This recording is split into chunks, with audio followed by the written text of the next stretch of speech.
Hi, and thanks for logging on to the Daily DVAR Halacha. And here's a brand new halacha for you, and it's for Monday, 14th of August, 22nd day of Av. Here we go. Today we're starting the topic for a couple of days about whether a man is allowed to dye his hair. Let's get to the specifics here. You know that there is a rule in our Torah that tells ladies not to put on men's clothing. Men are not supposed to put on ladies' clothing. It's in Dvarim in the 22nd parak, 22nd chapter. And a lot of rabbis say that for a man to dye his hair, change the color of his hair, then he is pretty much doing an action that women generally do. And although the Torah just says to us that we shouldn't wear each other's types of clothing, but the rabbis say that when a man dyes his hair like a ladies, it's accepted and understood that they dye their hair. But when a man tries to dye his hair, he's dressing like a woman. And therefore, the rabbis say that it's prohibited. Now, the very next question would be, is it rabbinic or is it biblical? The Torah just tells us not to wear, a man not to wear ladies' clothing and stuff like that.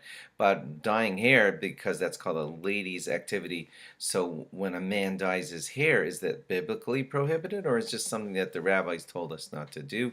The Beis Yosef discusses this and says that the general consensus is that it's rabbinic.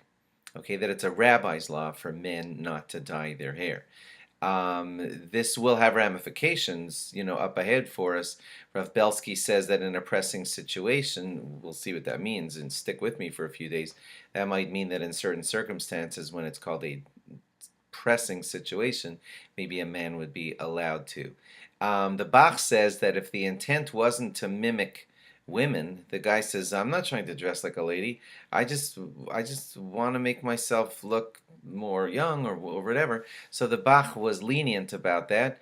And some poskim discuss like this Bach, and so I guess if you ever wanted to go in this discussion you with your rabbi for your particular situation, so you could ask him, I learned that there's a Bach, I heard that there's a Bach that says that if I'm not doing it to dress up like a lady, I just want to look younger or something.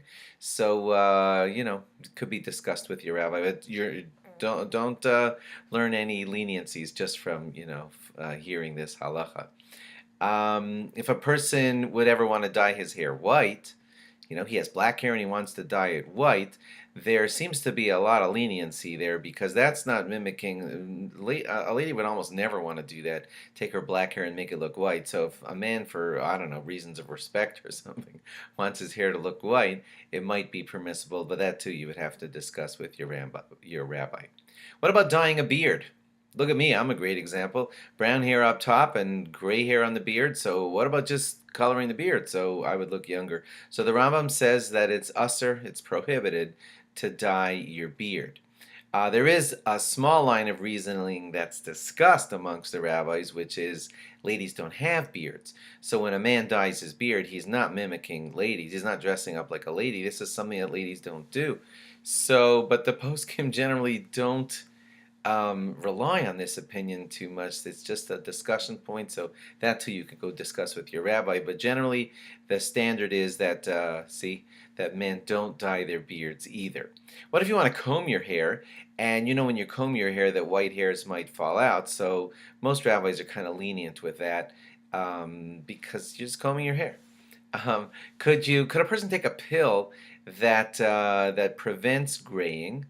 Not that changes the color of your hair, but this pill, you're black haired and you want to stay that way. And let's say there was a pill out there that allowed you to, you could take that pill and then prevent your hair from going gray. There seems to be some leniency in that situation.